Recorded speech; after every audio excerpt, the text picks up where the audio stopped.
nous parle de confiance, on nous parle d'équipe. Mais sur le terrain, c'est pas tout à fait la même musique.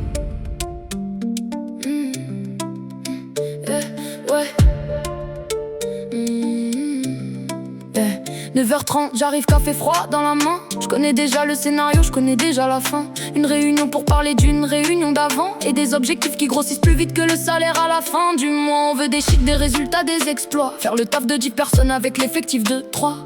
Toujours plus de tâches, toujours moins de temps. Puis on s'étonne quand les gens regardent ailleurs en partant. On parle de confiance dans tous les discours, mais faut justifier 3 minutes comme si c'était un détour. À croire que chaque clic, chaque pause, chaque respiration passe d'abord par 15 niveaux de validation. Ils disent on est une famille, mais je vois surtout des tableaux remplis. Ils disent on avance ensemble, mais chacun porte un poids qui s'accumule et qui tremble. On fait 39 heures, mais on nous vend le rêve. À la fin quand tu calcules, y a des illusions qui s'achèvent. On porte le travail de 10 sur les épaules d'un seul. Puis on s'étonne que la motivation prenne la fuite toute seule. On fait 39 heures, on nous dit qu'on est bien, mais le temps qu'on donne ne revient jamais demain. Toujours plus de pression, toujours moins de souffle. Et malgré les sourires, tout le monde voit le gouffre. Le télétravail est rare, presque une légende urbaine. Comme si un écran de chez toi a changé ton ADN. On dirait qu'on doit encore montrer qu'on sait être sage, comme à l'école quand le prof surveillait les rangs de la classe. Chaque semaine ressemble à la précédente, même énergie descendante, même fatigue montante. On nous parle de vision, de culture, de stratégie, pendant que la réalité se résume à tenir jusqu'au vendredi. Je vois des collègues solides perdre peu à peu la flamme à force de porter des montagnes sans jamais voir le programme. Le mérite devient visible quand l'urgence est permanente et la reconnaissance arrive souvent sans. C'est temporaire, mais les années passent comme un éclair.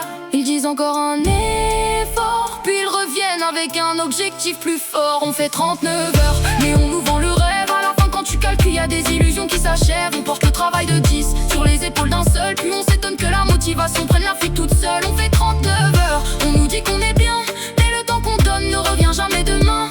Toujours plus de pression, toujours moins de souffle. Et malgré les sourires, tout le monde voit le gouffre.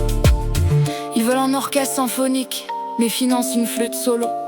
La charge de travail est en surpoids, les effectifs sont au régime.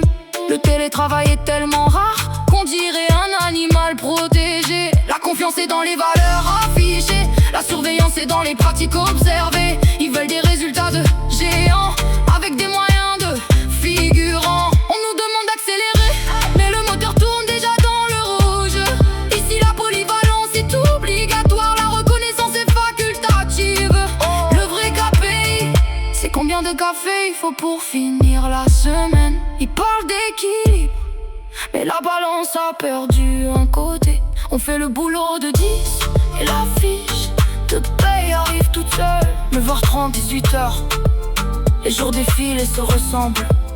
On continue d'avancer, mais un jour, chacun finit par choisir sa route. Parce qu'à force de demander toujours plus, même les plus loyaux finissent par regarder la sortie.